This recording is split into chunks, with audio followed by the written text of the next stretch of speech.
Alright, we are recording.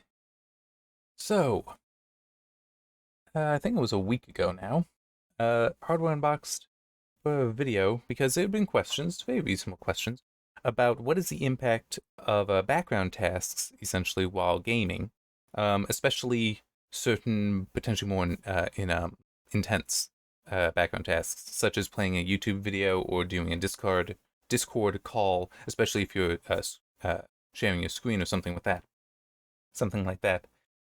And the results were, in some ways, not too surprising. That just the basic kind of stuff isn't too big a hit, as I recall. With the video encoding for Discord going out, that can add up. Also, having like a 4K video playing in the background, excuse me, playing in the background can add up. But why you would be playing a 4K video in the background while you play a game, that doesn't make quite so much sense. Now, second monitor, okay, that may make sense, but same monitor, not entirely sure on that one. Anyhow, I pointed out that it's like I would really like to see the the results for CPU encoding. It's like what happens if you're recording on the same system, because this is something that Steve, because he's the one who did those tests for Hardware Unbox, it's his video. He kind of dismissed that possibility. And I don't much like that. Actually, I'm going to pause the recording because I forgot to pull this up. Okay. So I've been doing same system CPU capture and encoding of the game for years. One thing that I do when I play video games, and I've been doing this for years, when I review a video game, is I actually record the entire review playthrough as well, while I also keep track of how long a playthrough is for a review. So I have something that gives me that answer. So I have 57 captured playthroughs. So 57 times I've reviewed a game and captured it at the same time, for a total of 1,323 hours, 0 minutes, and 25 seconds. I know for a fact that you can, on the same system, record the gameplay while you are also playing a game. This is my system. Yes, it's a Threadripper 1950X that I have overclocked to 3.8 gigahertz, which is the all-core boost on that.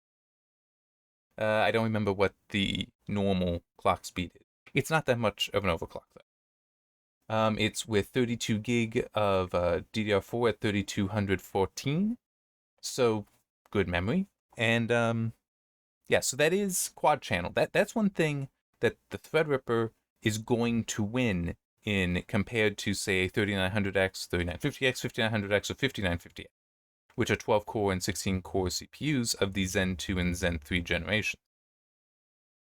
Those CPUs, though, for just compute, will probably beat my 1950X. But they're dual channel, this is quad channel, so I would have an advantage. It's like, that does seem fair to point out. But that for just the compute, no, those would win. Which is why, I'd like to see him actually do that, not just say, I'm not assuming, I know. Because I said that how he's dismissing it really sounded like he was just acting on a long-standing assumption. That, no, you don't want to do CPU encoding on the same machine you're gaming on. The performance hit is too big. It's like, is it though? Is that actually true anymore? It used to be true. But CPUs are so much more powerful than when that was set as the rule of thumb. Because, think about it, X264, that's been around for how many years now? It is kind of old, but it is very efficient, and CPUs have just been outpacing it for years. This is a 1950X. This is original Zen 1, okay? And one of the demos for, in fact, I think it would have been the Ryzen 1800X. So just the 8-core, so single die 8-core, 16-thread CPU. AMD was showing off it running either Dota 2 or League of Legends while also doing CPU encoding. That was at one of their events, and it was achieving 60 frames per second still. And the stream was also, I believe, 60 FPS. 60 hertz. So it's like, back then, the performance was possible. Not necessarily for all games, which we're definitely going to see here. I've already seen this data. I actually already made this video, but I wanted to re-record it because I turned something back on that I normally leave off, this deviation state. We'll get to that. So it definitely does depend on the game. That is beyond any doubt. That there is no question there. It always depends on. But it still is. The rule of thumb is no longer correct. That is my supposition and my experience. And it is contrary to his assumption that he says he just knows, but it's like, I'm going to show that's not entirely true. And I mean, to be fair, though, I think it's just he hasn't collected the data because he doesn't feel there's a need to, or he has, but he might be interpreting it is in a uncharitable way. I think would be perhaps too strong a way to put even that. Just that like you make the impact for Dying Light 2 for this stability is definitely a larger hit. It's still completely playable though. But I could see him being like, no, that's too much of a hit, so it's not acceptable, we won't use that. It's like, okay, well, Serious Sam Fusion 2017, that barely even knows that you're doing the recording. It is very, very good performance and very, very optimized. It helps that, I mean, yes, it's from 2017, so it's older. And when playing in it is from Serious Sam the First Encounter HD, which is even older, remake of the still older Serious Sam the First Encounter. Why do I use it though? It has a wealth of options, a wealth of settings in there. I was like, you can control FXAA, you can control MSAA, you can control SSAA, all independently from each other. You could, if you're nuts enough, have FXAA turned up to Ultra, have MSAA at 8x, and SSAA all at 4x, all at the same time. There's no reason to do that, but you could. And actually it's very interesting to do some comparisons in there, but that was a different article years ago we don't need yet. And this isn't an article, but yeah, it's just me collecting data to show that actually, yeah, you can. So we've got, the base settings, which here, I'll, yeah. Let me turn that off for now. I made this tool. And by the way, why just these two games? I'm kind of doing this on a whim. And I in no way have the resources of somebody like Steve.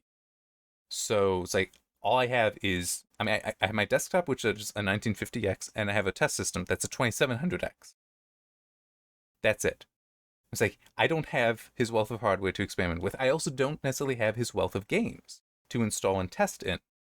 I mean, I got a good selection of games, but I don't just leave them installed all the time to do testing in. That's not what my process is. That's not what my work is. It is his. So he has advantages there that I don't have. But I got this tool that I made because I'm weird and will spend the time to make a tool as insane as this. Okay. So now just looking at the base recordings for both games, mean 99%. I work in frame time, so it's actually like, this is the true table, but I'm going to mostly go through an FPS for now because I think most people can read that. But this 99% corresponds to Hardware Unboxed's 1% lows. And I assume when they say average that they mean the mean, but technically the median is also an average. Average is just the central tendency of a distribution. The median is the center value, so it is clearly an average. Yeah. But as you can see here, for Serious Sam, we got 115 for the mean, 141, 144. I'm sorry, 142 if proper rounding there, and 99% highs of 100, 113, 105. So it's like, it performs very well. Dying Light 2, not so well. It's only an RX 580. 47, 46, 46. And then 40, 40, and 40, basically, for the 1% lows. Not that great. But it's not terrible. It's not terrible. And here, if we do this, and I'll also turn that. So we've got, for Serious Sam, no time for the base recording spent below 60 FPS. And if I do that, 0.1% of the time for the first location, which is the first level Hatshepsut. I have a hard time saying that with my speech impediment. The second location is Dunes. Only spent 0.07% of the time below 90 FPS. And then Thebes Karnak, we had 0.09% of the time below 90 FPS. But we can turn that off, because it doesn't matter for Dying Light 2. It's 99.9% of the time, 99.96, and 99.95% of the time below 60 FPS. Yeah. But it still stayed above 30. pretty well. So my rule of thumb is generally if it for most third-person games, which this Dying Light 2 is not, for most third-person games, if you can keep above 45 FPS for a first person, above 60 is better. But Dying Light 2, you tend not to have enough chaos going on that you need 60, so 45 is actually tolerable there. We can see that. 22, 29, 31, not necessarily great, but it's not that bad either. It's not that bad. And here, if we check 40, that's, yeah, 40 is a lot better. So yeah, playable, but not necessarily great. And I do wonder if that might be part of what Steve's interpretation of the results are, assuming he has collected the data recently. It could be that he's just like, no, that's too low. I'm not going to tolerate that. It's like, okay, that's fine. I'm on a 60 hertz monitor though, 40 and with an RX 580, 40 FPS is actually fine for this game. It is in my experience. I wouldn't want that for Serious Sam Fusion 2017. Any of those games, those are first person shooters that are much more active, much more chaotic. You want the smoothness of at least 60. So yeah, fortunately, that's easy. It more than provides that. Leave the deviation stable for a little bit later. Okay, now let's turn this back on. So, oh, and I should also explain. Yeah, I'm going to turn this back off just to keep focus. Oh wait, that's not that one. For Dying Light 2, the settings were a custom thing, and I show them in the video. So not like the high preset or something like that, because the RX 580 isn't really up for that. But I have some things at high, some at low or medium. It is based on a performance analysis that I did some months ago now, where I spent the time figuring out like what can I turn down that doesn't compromise the visual quality but will still improve performance. So it is a tuned configuration essentially. Whereas for Series Sam, that I use the ultra presets for CPU speed, GPU speed, and GPU memory. The only thing changed was that it had an unlimited megapixels rendering, which I think is that like in the back end, how much of this a limit to how high resolution will go to when rendering out. I basically set that to be unlimited. The default for Ultra, I think, is 1440p though. But that's the only change there. Both will run in borderless window, as opposed to exclusive full screen, which would have an impact. Some might not be too big an impact. Yeah, I think that covers it. All right, so now looking at this, we have, well, here, it'll be a little bit easier to look at this way. So 115 to 104, 141 to 130, 143 to 132. So definitely changes there, but if we look at it in milliseconds, 1, not 1, not 1. So it's like at most a difference of 1 millisecond. And that's with the fast preset. Which I also checked. That's actually when I'm playing a game, when I'm reviewing a game and going to playthrough, I actually use fast. I thought I used very fast. I was wrong though. It's fast. For other things, I actually use medium. But then we've got, for the 1% lows, 9.94, so about 10 to 15, 9 to 11, and then 9 to 11 again. So it's like, those, yes, there was a change, especially for this one, which I find curious, because that first level is not that intense, but apparently it was. Yeah, so the 1% lows are definitely impacted there, but it's still, I'm saying a 1% low, that's still beating 60 FPS. You're not going to notice it that much. I mean, it's almost 9. So you're pretty good. Switching over to Dying Light 2. And by the way, so with Series Sam, in all 3 parts, in all 3 locations, I will attack enemies. I try to avoid that in Dying Light 2. I'm really just running. It also occurred to me I should, well, we'll see that when we get to a graph, so I'll leave it for that. But here we have the means. We already saw those, but the 1% lows. Oh wait, no, I didn't go through the means, did I? 47 to 43, 44, 46, 41, 46, 41. And if we look at that in milliseconds in the frame time, then it's 1, 2 milliseconds, 2 milliseconds, 3 milliseconds. Actually, that's pretty close to 2 milliseconds because it's like 2.3. So 2 millisecond difference again, 2, 3 millisecond, 1, 2 milliseconds. So it's like that's not that big a hit to the mean, to the average performance.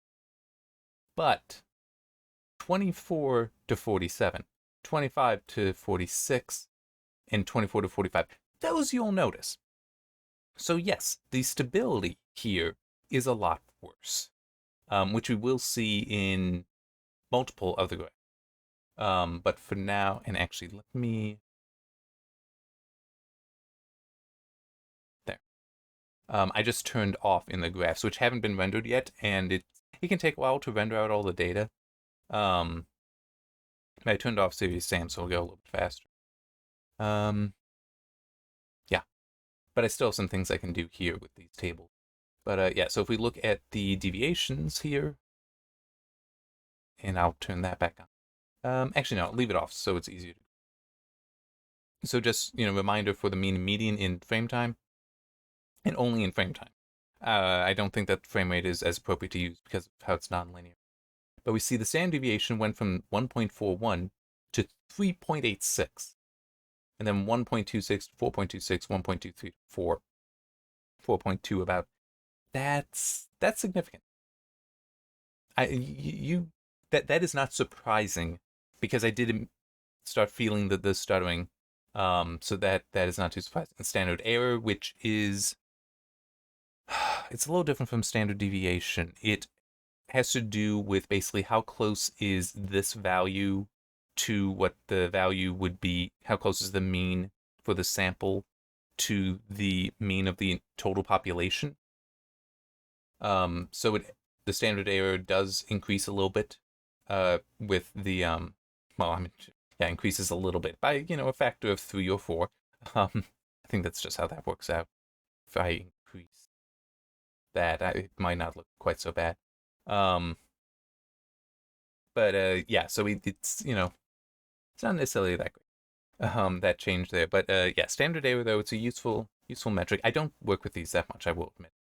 And then we've got this MAD, which is the median absolute deviation. I'm going to turn this back down to 2 so we don't have quite so many numbers. So basically, this is like the standard deviation, except it's based on the median.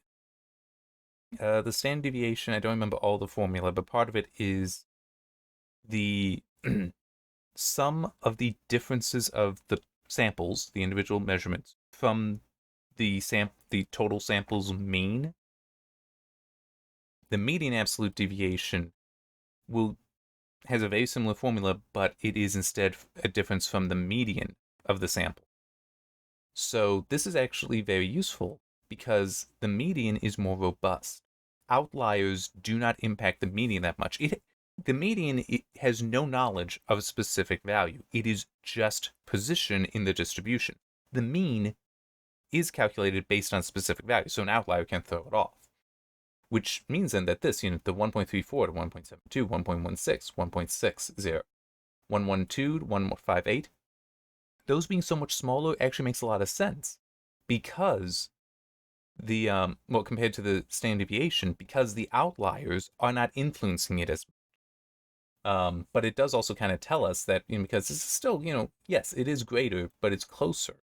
It's so much closer to the original standard deviation and, of course, the base MAD, that a lot of it is going to be the outlier. A lot of what's going on here that's throwing things off is outlier. If we look here, 5796, 58, 80, 64, 86, and then 76, 126, 72, 94, 78, 109. Yeah, the stability of the Series SAM data also decreased, but not on the same level as Dying Light 2. All right, so now let's get to the graphs, which are going to have to render. So usually I try to go through, and here, actually, I'm going to do that now. Yeah, I'll leave it at that for now. So those will just render in the background, which means I can't interact with this stuff quite as much. But Yeah, so here, this is just the Dying Light 2 data. I had turned that off. I turned off the Series SAM, because it's like on a completely different scale. Though I did actually just remember something that I should have shown you first. But it's still this graph, which is the closest that I have to the hardware unboxed, or basically any tech tubers graphs, but for hardware unboxed, the blue bar graphs, this is the closest I have. Where the bars here are the mean value for, in this case, the RX 580. And I these are all the GPUs I have, but I only have data for the 580. But I have it show the full scale. Um, I could put in the work. It's so that these colors will match. So if I have data that's just like the 1080, it uses that blue color. Um, and I could just go in and fix these, but currently they're auto-calculated, so I need the list to be that size. But we can see here exactly what the difference is between recording and not, which is the variability has increased dramatically. So the means are the bar heights, which between them look very similar. But the box plots, the lower point here, which, let me do that. Perfect. That means I had finished rendering the other graphs.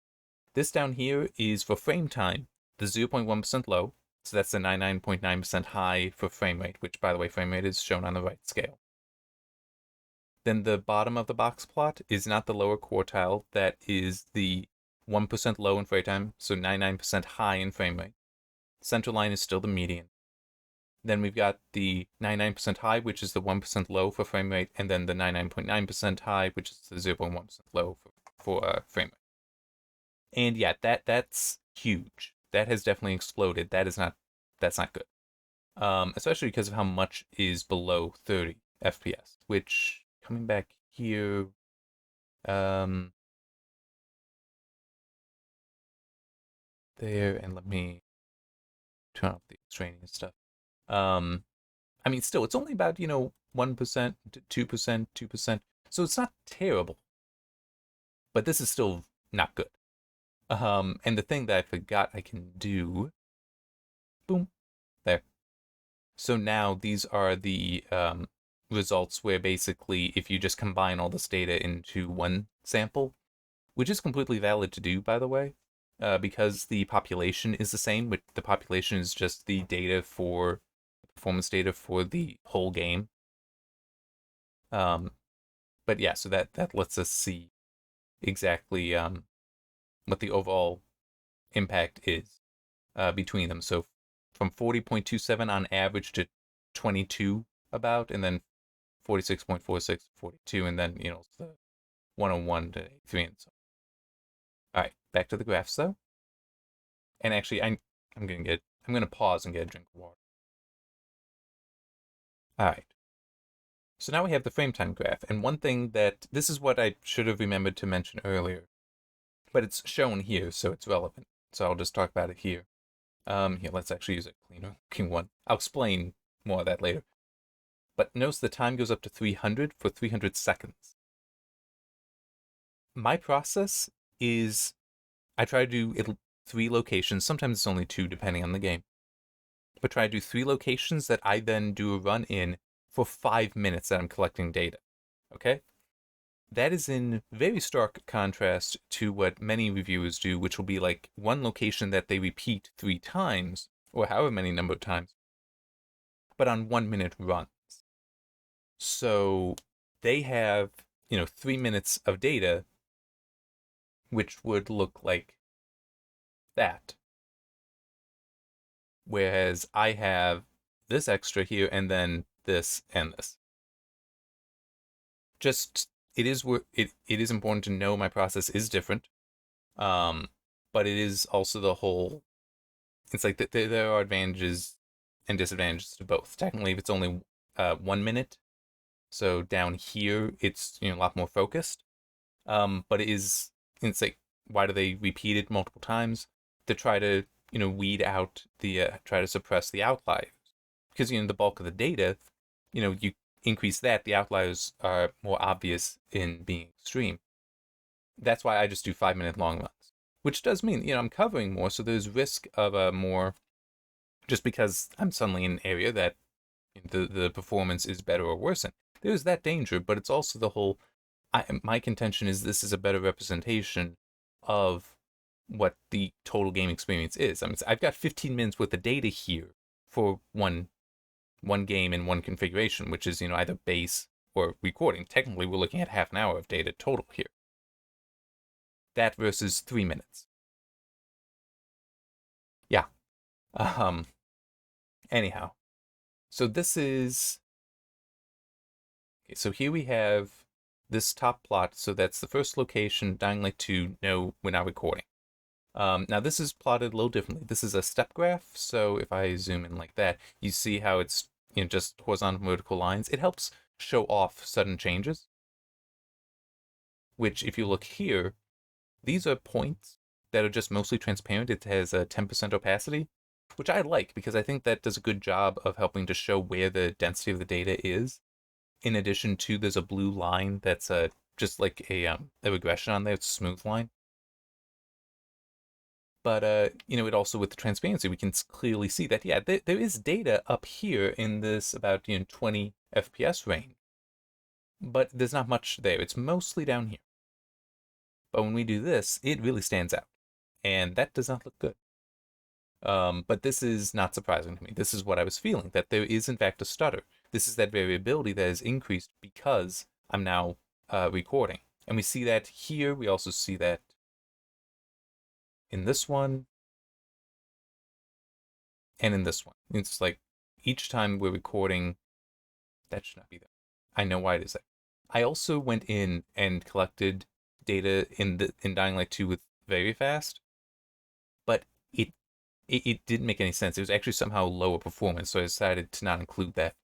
Yeah, I'm not sure why that would be the case, and it was consistently low. It could have been something systemic, but it's also just, I could believe it could even relate to the using the overlay in OCAT, because I had that running so people could see I was in fact collecting data at the time, as opposed to just collecting the data directly, because the overlay was definitely doing some weird things, like hooking into things it shouldn't hook into, that are blacklisted. But anyway, yeah, so we see the impact is more stuttering, and I define a stutter as a sudden change in frame time, which is why I'm zooming in. So it's like this right here, where we go from this frame time to that frame time. That's a very sudden, significant change. And then another one going back down, so it bounces back down, and then it seems to stabilize some. That's a stutter to me. I don't know how other people define stutters, but personally I think that makes the most sense. That's a sudden, significant change in the frame time. And this graph, the consecutive difference, and this variant of this graph do a better job showing that. I was like, that's why I made those graphs. But yeah, so this is not looking good, but we also already knew that because of the deviation. All right. Just trying to think if there's anything else to talk about with this. I don't think so, though, so we can move on to frequency. So this is a frequency graph. So it's just the distribution, essentially, the raw distribution there. The solid line is the mean, the dotted line is the median. So you can see how they do actually separate a bit here, which is why just saying average isn't so good. You should really say if it's a mean or median. But yeah, consistently though, once you are recording, it does shift down. And we also see some noise. Let me click on this one. You see some noise here and some noise here. That's here. That's this line and this line. Although, which one are we looking at? Okay, that is recording one. So it's this data and then this data. So it's that bounce to long and then bounce to short. Now, in theory, if I change the data to display change, that might go away. But typically, you work in the frame time data is taken to be the ms between presents. I refer to this as the display time data. And it can, I have seen games, oh man, I have seen games that look far worse than this in frame time. The moment I go to display time, it is as solid and stable as you could ever want it to be. And the reason I do that is because I'm playing it and it's like, I didn't experience any stutter. Why is it suggesting in the data that it is? But then you make that change and that fixes. I was observing the stutter, so there's no reason to go to display time except to show off. And I mean, I don't need to show off like that. I'm showing off in plenty of other ways. And you haven't even seen all of it yet. But yeah, so we have this bouncing, which is odd. Shouldn't really be there, but it is happening. But by and large, this isn't terrible. It isn't good though. No, it is not good because I mean, it's like look at where it is. Like here with this one, you're down here. That's down around 20 FPS, and you will notice that, especially because it's spaced out like this. This isn't just happening all in that one section, which it could. It could happen all right there, and that wouldn't be a problem. But no, it's spread out across it. Here the QQ plot is where we're actually going to be able to see really how much data we're talking about there. And you're going to see it's actually not as much as you may think, but it is enough because it's spread out to few. All right. I don't think there's anything more to talk about here without having some fun.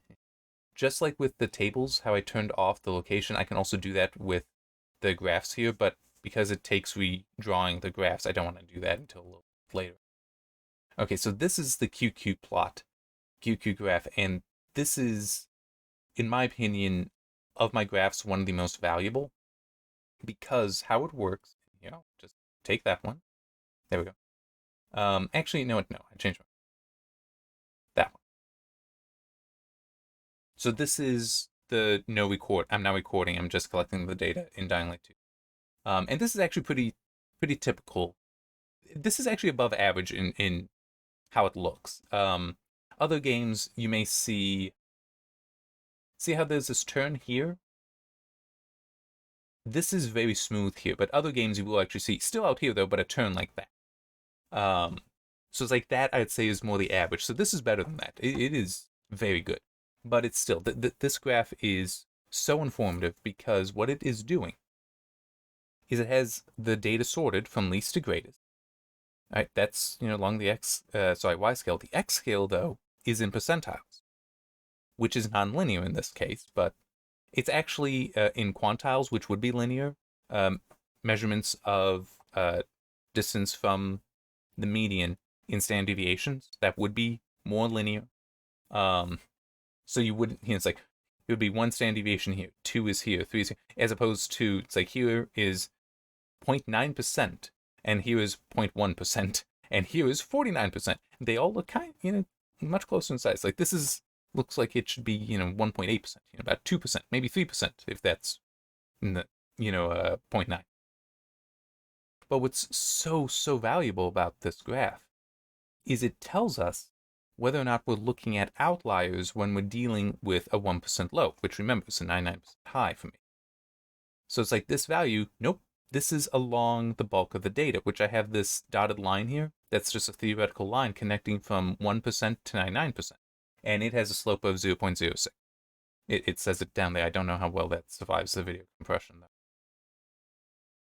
But yeah, I mean, like that's that's pretty good. And actually, here, let's if I do this, so it's now just going to be from 1 to 99%. And look at how flat that is. Looking here, the minimum value at the 1% is 18.18 milliseconds, and then the high is 24.5. So that's a range of 6.33 milliseconds across 98% of the data. That's pretty good. Now, if I was trying to remember which control, because there are a few here. If I do this, that range over the same width, so we're still looking at 98% of the data. We're looking at the center 98% of the data. We're spanning now about 35 milliseconds. Yeah, that's not so good. But, as I said, I've already gone through and done this. So I already know these numbers. Let's say we move it in. I'm just keeping it symmetrical. But it's also 4% will kick out that. And actually, no, this one I can go to this. Yeah, so this is actually still pretty good. The theoretical line, though, is still based on the verb. It's because we're on this recording. The recording 2, though, that needs to be 4% low instead of 1% low base. But now it's like we see a little bit of the turn towards outliers here and some here, but for the most part, it's gone. So now we have this range of about 10 milliseconds for 94%. That's definitely better. And if I do this, let's just see what it was for the base. It's still double at 10 versus 5, but it is still but it is still, that's a lot better than when it was from 1 to 99. At the 35? Yeah. But here, if we go back, oh, 96. We go to this though, now we're at, 8 instead of 10. So just lopping 2% off. We're looking at 92% of the data now instead of 94, and it's better. See, this is what I meant when I was saying earlier that I don't need to show off with any more of that. I'm already showing off. This is an amazing tool, I think. But here, if we change this, I won't hit apply yet. But it's like we have the slope here, because this slope that connects from here, let me actually just do that. That connects from 1% to 99%. Which looks absolutely terrible here. Maybe I shouldn't use that one. Let's go to this one. That slope probably in some ways relates back to the deviations here, and I will turn location back on. Let's actually see. This is something I haven't done, so I shouldn't be doing it now when I'm not really ready for it. This is recording 3, so it's this one that was 0.6. Recording 3. No, it doesn't look like it very directly relates here. But it is related to basically the width of this distribution, of this main peak, this mode of the distribution. It is related to that. So the lower that is, the better. I don't really have a sense yet of what the ideal values are, or where the cutoff is. In part because, you do need to be able to adapt somewhat. It's like you wouldn't want to use 1 to 99% for this graph, because that's terrible. If this were one of Tim's monitor videos, this has absolutely terrible cumulative deviation in the area between the data and the theoretical line. But it's also worth noting you can't actually do that here, because this theoretical line is dependent on the data. His stuff with his cumulative deviation, that's against a absolute standard. So it's like that's a completely valid use for that. This would not be valid. I'm just using that as an analogy. But yeah, technically this center is good here. It's just because the turn to the outliers was within the center 98%, it's thrown off the line. So now if I hit this, and as I said, I already know that this 4 to 96, so the center 92%, is actually pretty good across all of them. Once it re-renders there, and now it re-renders this one. See, now it's actually very close to that line. It is moved in, so there is now 8% of the data that we're basically saying are outliers, which isn't that great, but it is still, it is better. And this is recording 1, so I could actually push this out a little bit further. Now, one thing I want to add with this though, that part of the reason why this graph is so valuable, it's saying that, hey, this 1% low here, we're in the outliers, which I said we can actually do this, so let's actually do that. Maybe like that. So we are right now looking at 1.5% of the data. Okay?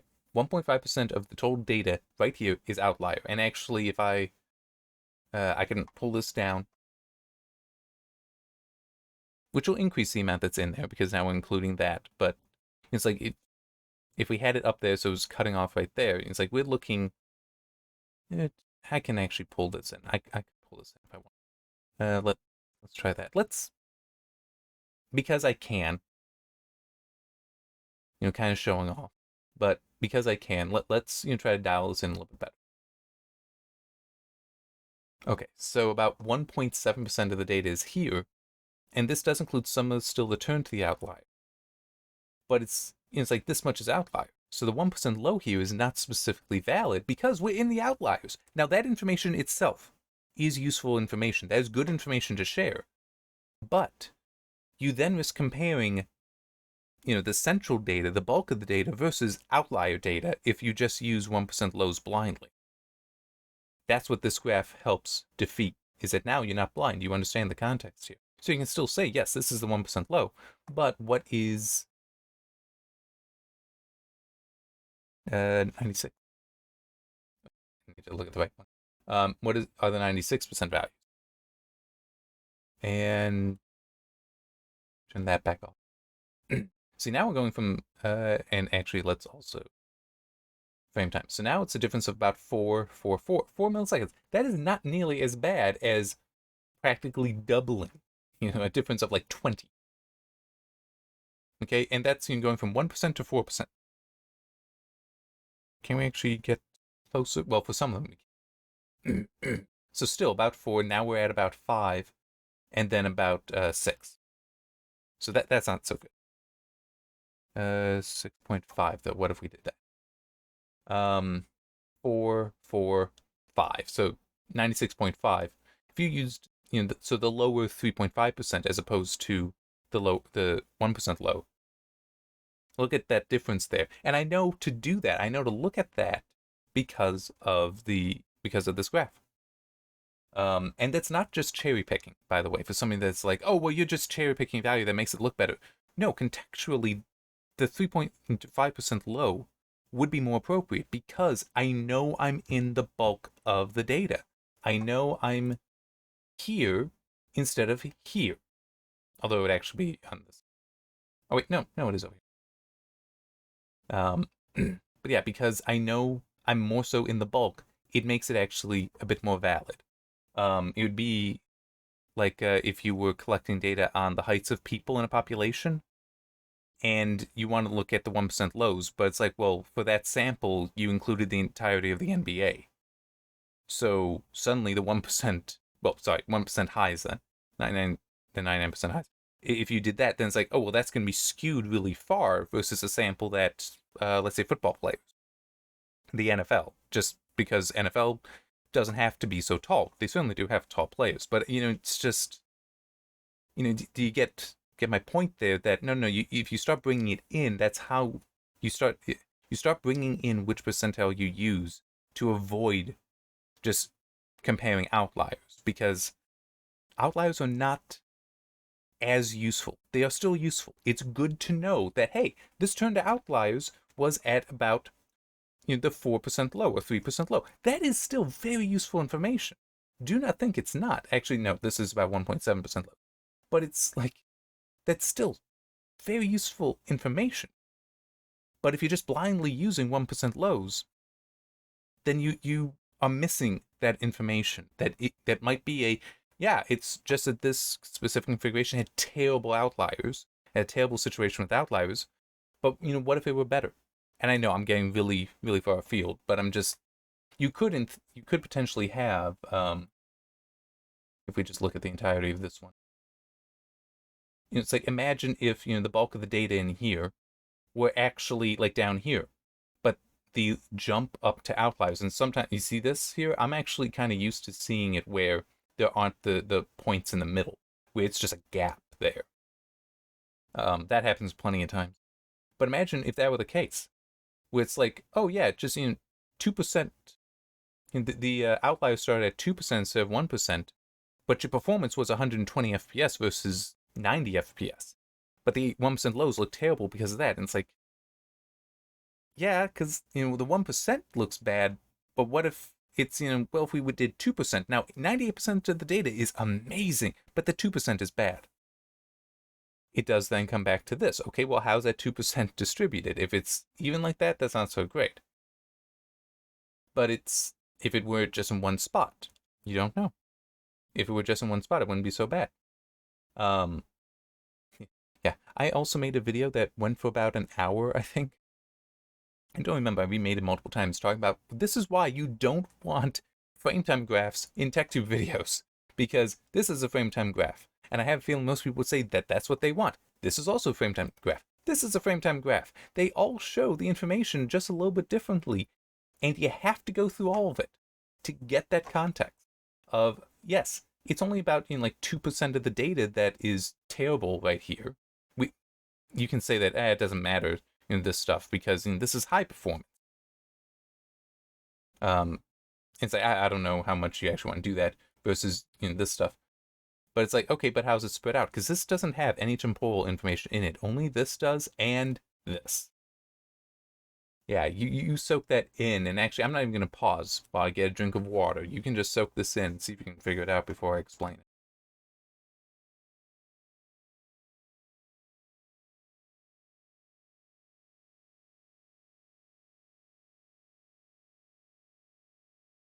Okay. And actually, let me check. Yeah, okay. So I needed to clear my throat a little bit. I want to make sure I did mute and unmute properly. Okay. So this graph, and there's hopefully enough information that I have here to figure it out. But the idea here is the X scale is the frame time measurement. So that's, what was actually recorded. And the Y scale is the difference in frame time from frame N to N plus 1, which means then that that point there, it has a frame time of about 12. Okay, so that's about where it is. It doesn't matter what it specifically is. It's just an example. But its Y value is about 17. So if we add that up, 12 and 17, that gives us 29. That's where the next, this is frame N. N plus 1 is going to be at 29. So that's around here. So it actually might be this one, or this one. Could be either of these 2 points, roughly. But notice how they're very negative. So then this is at negative 20, and let's just say that is 29. Then that would go to 9. So that would be about here. So it would actually be back in here. I don't think that value is quite right. Oh wait. Yeah, I don't think that value is quite right. That this isn't 29. This is probably closer to 20, because what is likely happening here is we're having point go up here, point go up, boom, boom, boom. It's just basically drawing out triangles. It's unlikely it's actually bouncing back and forth like that in this graph. In others, it is doing that. And I can show those later. Yeah, so the idea here is we have this blob that I'm turning off the heat map. So this is the blob right in here. That's the blob. These structures out here and out here I call wings. And by the way, I am not aware of anyone else using a graph like this.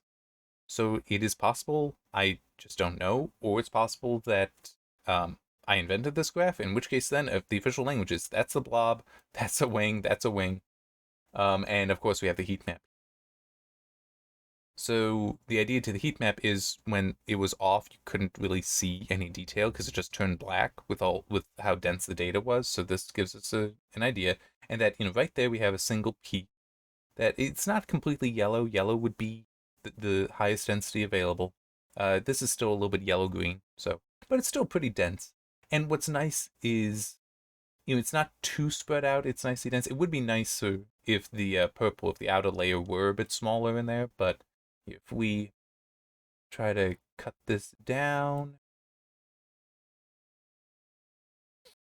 So that heat map is covering technically a little bit less because there is stuff at the corners. About 87.27% of the data.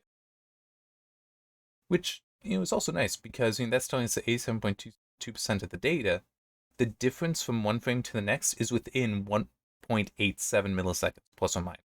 That's actually pretty stable. And here we can actually extend. Oh.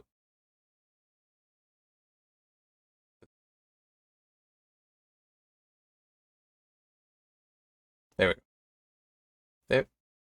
There. So it better covers all that. 90% of the data actually is from one frame to the next is within 2 milliseconds, plus or minus. So that's a nice amount of stability. And by the way, I have considered making it so that I could type in values, but because I can't draw the brush box onto the graph, that's you have to do that by the mouse. Can't just type in values and have it put here without re-rendering the graph, and that takes long. I'm not doing that. So you're stuck with just having to draw it out. All right. So that was without recording. Now let's look at it with recording and zoom in full size instead of kind of crunched in there.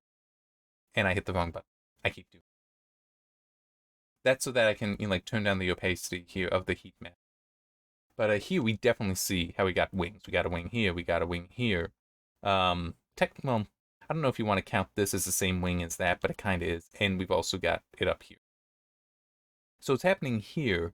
Well, here we can actually go back to the course graph and is this frame right here is up here. This frame, the one up there, is down here because, this one, because the next frame was really long, that's going to have very positive. So it pushes it down here. But then this one, the next frame over here, is, very short. So it goes for, it's going to be negative here. And it's actually going to then shoot over to here somewhere. It actually might be this data. And then it comes back into the main body. Okay? Yeah, so how I said before that my definition of stuttering is a sudden significant change in frame time. I designed this graph then. Let's see if I can get the actually to at least very near.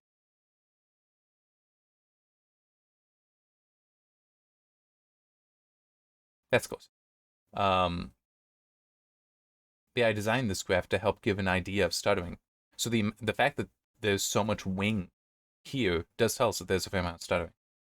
And it is, only about 73% of the data that is within plus or minus 2 milliseconds from one frame to the next, which is not that great. It's like this number being higher is better. I don't know, though, at what point you really start noticing this. Some of that is going to be based on what frame time is. So, like, 2 milliseconds when you're at 60 FPS is not going to be as noticeable as if you're at 120 FPS. Which is actually why I have this graph as well. Yeah, we can just go to that. It has to render out, though. So this is the same graph, except that now the Y scale is a percentage of the current frame. So it's the frame time difference between n and n plus 1 divided by the frame time of n. Okay? And we can actually increase this. I find 110 looks good, though, to not distort, but we can see how some are being clipped. Do that, and it'll just re-render it for us. Okay. So now, in theory, this is a bit more normalized in appearance. So that way, a sudden change, well, a change over here of, at these lower frame times, a change of 2 milliseconds is actually going to appear more strongly than it will over here. That's the whole idea. It ends up giving the wings a bit of a curve as well. So it still is, we want to be close to 0, as close as possible. That is still desirable. It's just that now this is exaggerated, how far away that is from 0. Because remember, this data and this data are the same. So this section right here. Okay. I was like, wait, did I actually move? No, I didn't. Is this section. And you see how this is even down that far? Whereas here it's up there. Okay. Let's see what 25% gives us.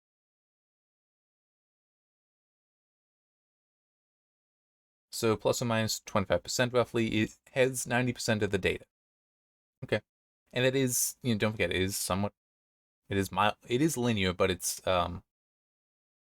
still, kind of warped because, 25% over here is much smaller than 25% over here. But it is just my thinking for why I made this graph is that you're not necessarily as likely to notice it over here as over here.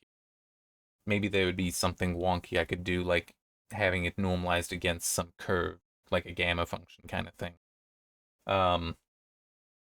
You normalize it against that for perception, but I don't know what that would be. That gets into psychovisuals that I don't know. All right. But it's still, even just looking at this as stretched out as this is, we can tell that it there was a lot of stuttering once I turned on the recording.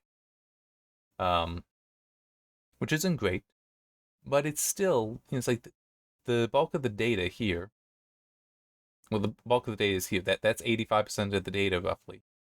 And if I try to capture more of that without really getting to the wings, we're at 90% of the data. So 10% is in these wings that I'm not sure how much this one and this one you would necessarily feel a stutter, but definitely this one, this one, this one. You would definitely feel those. That would be stutter. You would notice that. But still, as 90% isn't necessarily bad. And coming back to the central point to this whole exercise, that if your goal is not so much to have the highest performance in the game, but to have a good looking stream, and it's like, can I do this on my CPU? Yeah, the stutter is going to be there, but it still look good. And it is also, if I were to do this, but with a better GPU, even I could see going to like a 5600 XT, RX 5600 XT from the RX 580. That could actually help this. It's hard. It's hard to know just how much of this is because of the CPU alone and how much of it is a combination. Because coming back here, I could believe, and this is something that Steve would be far better equipped to investigate than me, because he has a lot better hardware to work with. Um, so I could believe that this behavior, where it suddenly goes to a very low frame time, a very short frame time, I could believe that that's actually got to do with pacing stuff between the CPU and GPU, and that if the GPU were better, that would, you might still have this the long one, but you may not have this short one so much. So it's also, I don't have the ability to do that here, but imagine if I were to instead of having every frame time, every single frame shown here, what if it were like the average of frame pairs? This actually then might be very smooth. It's like, I mean, it's just because it is in these pairs. That's what it's like. If we could minimize the impact of one side of it, that could improve the experience. That's also something that just having a faster uh, CPU may also achieve. I love my Threadripper. Don't get me wrong. I intend to use that until the silicon itself fails. I love it so much. But there are definitely faster things out there too. I'm just thinking, how do I want to? Yeah, let's do that. Oh yes, and thing here, there. So change the scales since the City of Sand game performed so much better, and this is still showing Dying Light 2. So, I mean, yes, we can see that, well, the 1% lows, the frame rate 1% lows, were all very good. This one definitely got worse. But it's only the 99, well, the 0.1% lows that actually go below 60 FPS. But it's still, it's like, we can see that, yes, it is worse than we had without recording. But it's still, this is going to be tolerable for, I would say, the majority of people. In this game, yes, it's only representative of this game, of Serious Sam Fusion 2017, using DirectX 11, by the way, and all Ultra presets. But it's a relatively low intensity, low intensive game when it comes to hardware requirements. So this might be comparable to like a CS:GO or a Rainbow Six Siege. I don't actually know. I don't have Rainbow Six Siege. I do have CS:GO, but CS:GO is also, it's an older game, so it is not nearly as intense when it comes to performance requirements. But we can look here, and we will actually see some loss of stability here, but it doesn't manifest in the same way as you saw with Dying Light 2. And here also do that. So now it's working on those in the background.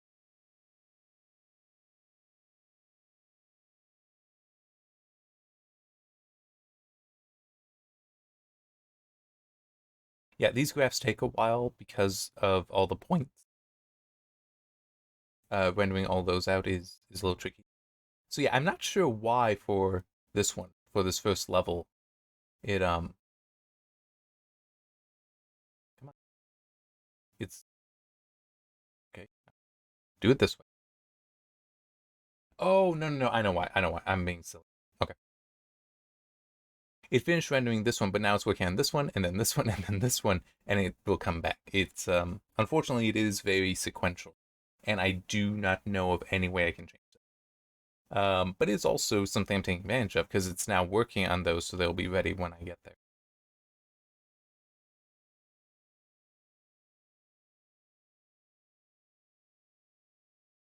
But I mean, we can still see some stuff here. So yeah, I don't know why this one has so much of that instability there, whereas the others are actually looking pretty good.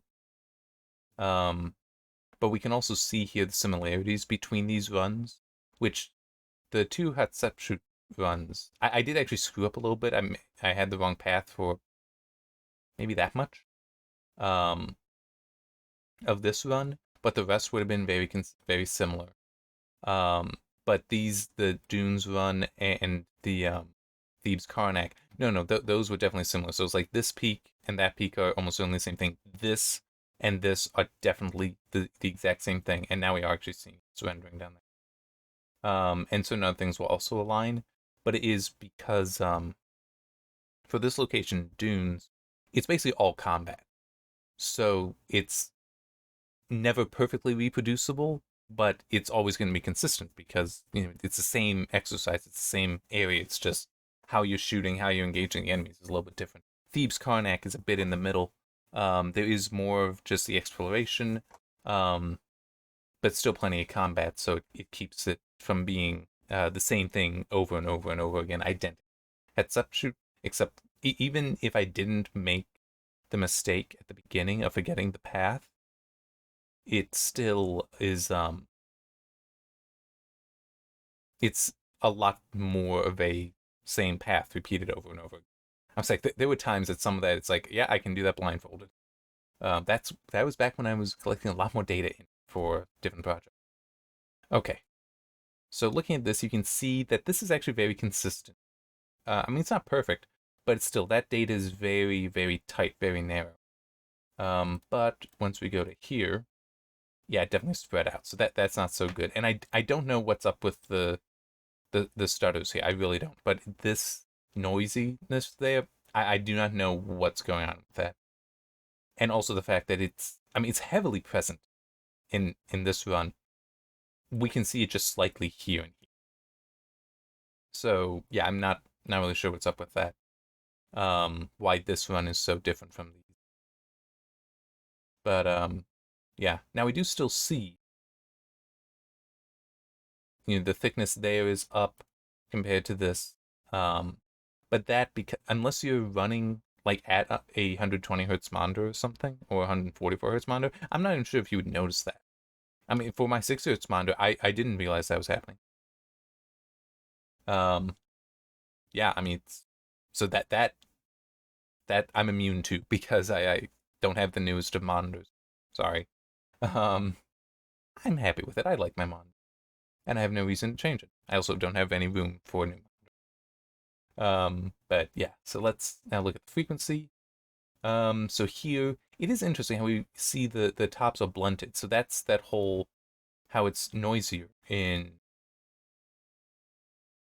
here, how it's spread out like that. That's causing this blunting. So now the peaks are not really quite peaks; they're more plateaus. But the shift over is still that's not that much. You're not really gonna notice it that much while you're playing. We do have a little bit of noise in here, but it's not too bad. Mainly because I mean we are so consistently beating 60 FPS. I don't think you knows it that much unless you are running a 120 hertz monitor and are really sensitive to that. Because I could see some people not be so sensitive. I don't know how sensitive I would be. I need to get used to it. I need to adapt to a higher frame. Now we look at this, and this is actually somewhat interesting because we do have for this one, we do have the turn to outliers. This is like what I was talking about earlier with the value of this graph because the context it gives us. The turn to outliers is well within the 1% low. So here, like a 4% low would actually be better. The rest of the data then, I mean, we could actually go from 1 to 96. We don't need to go from 4 to 96. It's all very close to that theoretical line. But then once we get past it, and it actually might more so be at around 97, I can zoom in to have a better sense. Yeah, we actually could go to 97 on that one. And I want well, this one might be a little bit closer, but yeah, let's do that. And actually, yeah, we can have that be 1. It doesn't need to be symmetrical, it's just kind of handy. Because then I can say it's the center 96% of the data or whatever. It's like, well, it's technically a little bit offset, but, the idea is there.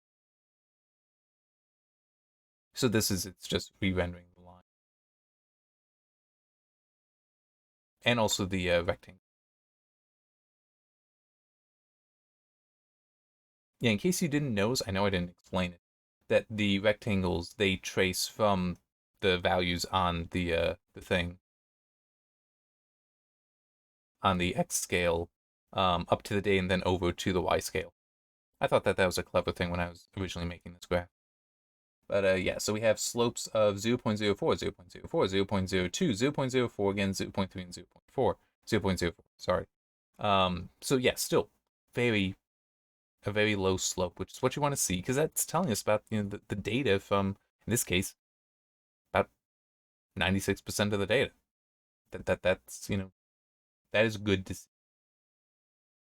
But it's still, that whole, this is an example of where, and yeah, we can just look at the whole graph, of where the 1% low is actually not that great because you're in the outlier. So it's fine to include that. It's fine to say that, yes, the turned outlier is at about the 3% low. It's like that's it, the 1% low is still useful, but it's only telling you about 1% of the data, and you risk being in the outliers. It's good to look at this graph and see that, oh no, the 3%, that makes more sense to use. And if we go back, just have that actually written out. So yeah, 97, 99, 11 versus 14, 9 versus 11, and then 9 versus 11 again, roughly. It's like that is a lot better. Mainly for the one, though. And then we've got this, which is wonky. um, yeah, so we have some weirdness going on here, which, I mean, this first run, I do not know why it was doing. So let's look at the second one.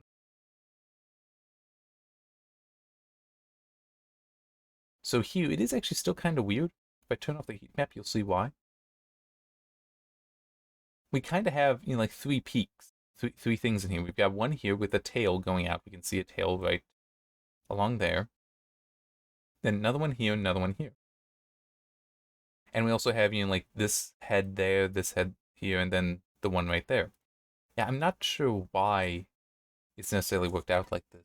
But to be clear, the very first time I used this graph, it looked like this, the game I was playing, which I wasn't recording when I was collecting the data.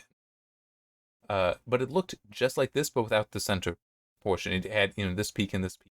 That's just something that games will do, and that's a result of bouncing.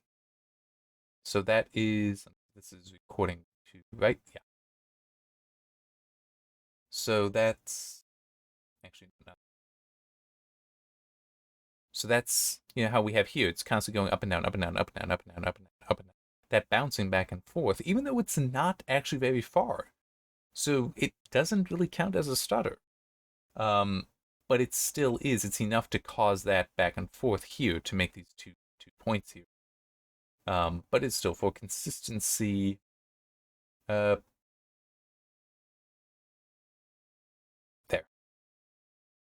I'm saying we're at 98% of the data. One frame to the next is only about 2.2 milliseconds, plus or minus on the frame. That's still really stable.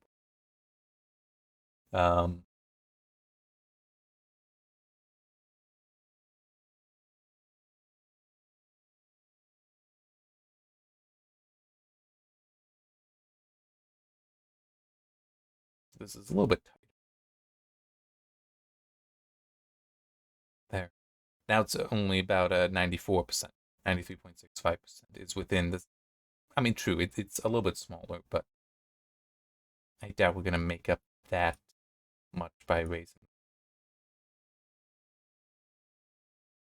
Yeah, I mean, we might get to 95. It's not going to be 98, though. And I don't think that this is as useful to look at. We do need to wait, though, because this is still the Dying Light 2 data we can see right there.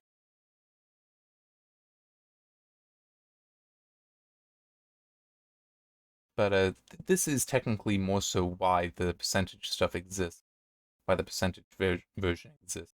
Because this being the difference here is not going to be felt as much as the difference here, but it's also, as you can see, there's not so much a forward wing. Still render. Oh, no, it just.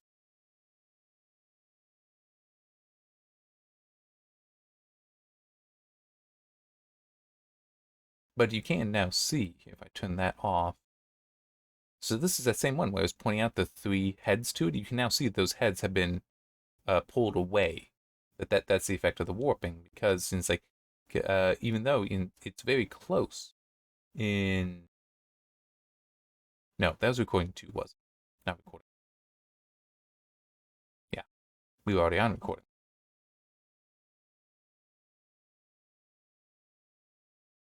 Thought I did. Oh, no, no, no. I set it, but when it finished, it set that back. Okay. But you can see here, it's like, even though it's not a large difference because we're at sub 8. So here, let me actually see. We're in around 6 milliseconds. That small vertical difference is enough to pull it away. So that's why this graphic, to help give a sense of how significant the changes might be. And this, yeah, Serious Sam, it doesn't. This is all.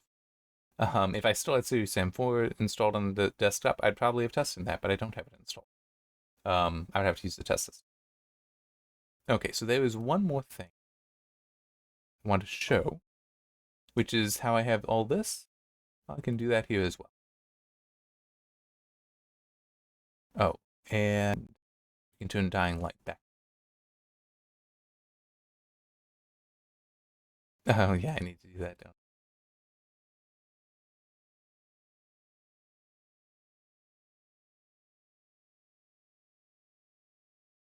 I? There. So we can't. Oh wait, no, this one won't do that. This one won't. It's gonna re-render this graph now though, because the coarse graphs cannot be combined, like what I just enabled, where it's no longer separated by location. It coarse graph doesn't do that because it's meaningless. I feel, to try to match those up, because they don't match up. They do need to be segregated by location, also by quality, API, and GPU. Or in this case, it's GPU, recording or not recording, then game. As I said at one point, my focus, actually I might have said that in a different recording. But my focus is, how does the game perform on this hardware versus how does this hardware perform with this game. So this is not designed so much for multiple. But now that it's all combined, you can see these are actually very similar. The Serious Sam Day is very similar, but it is blunted. The peaks are not as tall, but you can still see kind of the same shape between them, and certainly the same shape for Dying Light 2. It's just translated over. It's a bit lower, which has also caused the mean and the median to separate. Noticeably here, we do also see that here. QQ plots, these actually will also be redrawn, and it was actually kind of interesting when I did this earlier.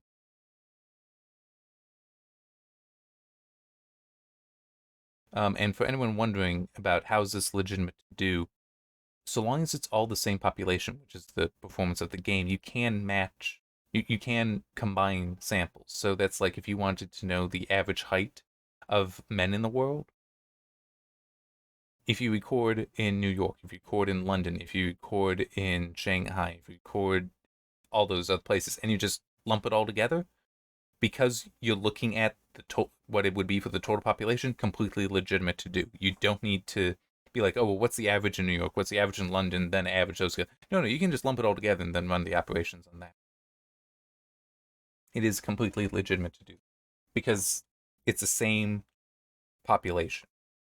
Now, if I were to turn off, in this case, the quality, so it was comparing the games, well, it wasn't separated by games, that then would not stand up as well, except in here, because I could do that and that, and then with the geometric. So now, that comparison, that's actually more appropriate to do. I don't know how reliable the percentiles would be. I mean, kinda, but it's one game would still dominate in that. Whereas here with the geometric mean, it's, yeah, the difference of about 1 millisecond. According to that, only 2 games, but it's, what I have. I've got more games installed, but I don't think any of the other ones would be as interesting to look at as these, or I don't have runs in mind for them already. But yeah. Now what is interesting here is we can actually go a little bit higher, if you know. It's like the combination for Dying Light 2 data uh with the recording has actually improved the stability in the data. So it really was just like that one location that really was throwing things off that I had to look at 97%. Same is also true for Series Sam, because that's about here. That's actually really close to the 1% low. So the 1% low is now valid to use when not actually in outliers for Series Sam. There we go. Yeah, so 98%. We are actually into that curve there, so this isn't perfect, but it's like down here would be better, so it'd be more like 97.5.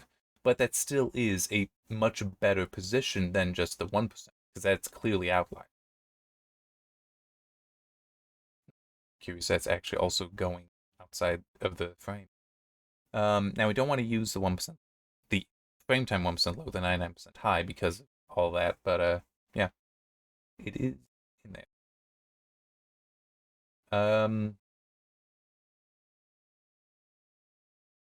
Consecutive difference isn't set up to not allow. I think it. I don't remember if I actually have it forced to use all the facets like the coarse graph. Um, I might not, because technically it'll just layer everything on top of each other. But it's a coarse graph. It's meaningless to do that because of how the temporal information is there. Whereas here, the way the temporal information is present, it actually might not be so bad. But I don't think it's really worth investigating. It's more, let's actually just let it render and see what it looks like. And maybe I can also add in a note like that one, just saying that this does not affect coarse graph. Yeah, it's a fair amount of data here. Actually, while that's working, I can look. Yeah. Oh, and it just finished before. Yeah, we're looking at about 42 meg of data. Um, between all these runs, and that's what ends up looking. Yeah, the heat, because the coloring of the heat map is actually consistent across these, it does weird things. Oh, I should also turn that. But once we look at it separately like this, the heat map will be more appropriate.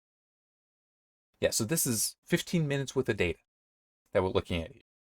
And if here we want to tighten this up to just the heat map, that's about 80% of the data. But also only seeing, change of about, plus or minus 3 milliseconds. So that's not. Can also do this then. So this is what it looks like, the base. So clearly this is better. But yeah. So where this would really fail, this combining, is if we had in the same game a significant difference in uh the recorded frame times. So that's in, like, if these lines were at very different values. Fortunately, that is not the case with these 3 games. And then the stability stuff, that's probably going to be consistent across the game. I could actually see that being more consistent across the game than the absolute performance of the actual frame. But okay, so coming back to this,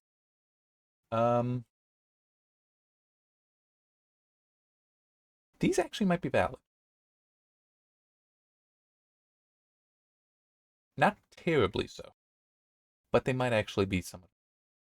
Um, but it's still, it's like, turn that on. We're looking based on the geometric mean for, yes, only 2 games, but 3 locations each. You know, 15 minutes. Well, actually, no, half an hour of data here because it's 3 locations, 15 minutes per game. So it's 30 minutes of data here, 30 minutes of data here. Geometric mean difference is about 1 millisecond. That's not that big an impact, is it? But it is still once you start separating that out. So now we've got the games back. It stands out more, and we can actually use them. The difference is much more noticeable. But still, I mean, it's yeah. I don't assume I know. Well, I know too, and I have the data to show that it's not terrible. It's not great, and it's going to vary from game to game. Dying Light 2, it produced a lot of stutters. That's not great. If I were to, let me look at other options that I have that aren't necessarily installed. If I would do this with Doom Eternal, maybe that wouldn't experience the stutters, wouldn't show the stutters. But I don't have that installed. Just Cause 2 I have installed, but that's too old a game. Rocket League, I don't know how Rocket League would work out, but it's possible that wouldn't have the stutters, or it could have more stutters. Left 4 Dead 2, I could have done that instead of Series Sam, but it's like I have my path, I have my method in Series Sam 2 already. I don't have one for Left 4 Dead 2, but that would be another. It's an older game, so it should perform very well. So we can see it might be a little bit easier to see what the impact is. It might be hitting the extremes a bit more. It's like, could have done that. Maybe that wouldn't have as much stuttering, or maybe it would have more. It's like that there are those things to consider. Yeah, I'm just looking at the other selections. I don't really have anything else installed that would have been viable for this kind of testing. But yeah, so I doubt. Actually, yeah, Alt Tab again. I doubt anybody has actually sat through the hour and 21 minutes, 22 minutes I've spent here. Really doubt it. But if anyone has, I hope you've found it somewhat interesting. And who knows, maybe somebody will be like, hey, Steve, maybe you should actually collect the data because it's, this guy haphazarded it to a degree. I mean, it's not really haphazard. I've been doing this data collection kind of stuff for several years. I can actually check. I think 2017 here. Yeah, 2017, May 27th. And that was actually in the Series Sam game, the same 3 locations. But that's when I first was really working with frame time data and processing it. Of course, Steve has far more experience than I do. We also have different approaches, but it still is in the whole. I'm not, just some random guy. I am still some random guy in it, but it's not like, oh, this is just somebody wanting, it's like this specific thing and just challenging him, but there's nothing to it. It's like, no, I've been collecting data like this since 2017, so that's more than 5 years. And also I've got over 1,300 hours of, and that's just for the reviews. It's actually even more than that. Potentially a lot more.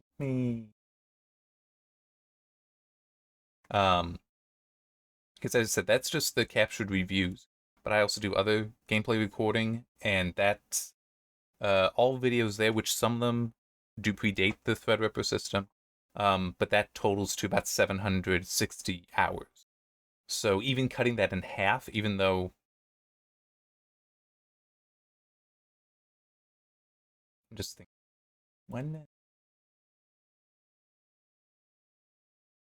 Because I know the first game that okay, in 2018 is the first time I did a review playthrough where I recorded with well, it was the first time I did a review playthrough. That was 4 years ago now. So that 1,300 hours is in 4 years. And I've been doing this other thing for a bit longer than that using the Threadripper build. Not necessarily too much longer, but it's still probably an extra 500 hours from that. So we're looking at over 1,500 hours of my experience using a Threadripper build, a 1950X Threadripper build, to record as I'm doing gameplay. And that other thing, I'm also recording get 2 overlays with it. And that's also multiplying the number of audio tracks as well. You can totally do CPU encoding as you gain. And I don't think it's just reliant on having a Threadripper, because the only advantage this has over some of the higher core count AM4 CPUs is memory bandwidth. And I don't know how, I mean, I could see plenty of the newer Intel parts that, again, it might be the memory bandwidth that Threadripper wins at, but compute performance, it might beat it. 12900K, I could see that, especially since I can use DDR5. I could see that having not having as much a deficit for memory bandwidth, but having the compute performance there. And with the E cores, because if the encoding is done on that, then the impact will be even lessened. So, yeah, it's viable. It really is. It does depend on the game, but it is viable. And I have way too much video to prove it. Well, that's about an hour and 26 minutes. If you made it through this, all I can say is, hey, maybe there is hope that people can include frame time graphs in TechTube videos. I don't want to see it, though. I make these things, and I don't want to see it because that's too much time. But they are wonderful to look at to help you figure out what you're writing, what you're going to be saying. All right. Certainly more than enough blathering. I'd say see you next time, but I honestly don't know what the next time would be anyway for this. I do plenty of stuff that, if you start watching my stuff, you'll see that. If not, then goodbye, I guess. Goodbye.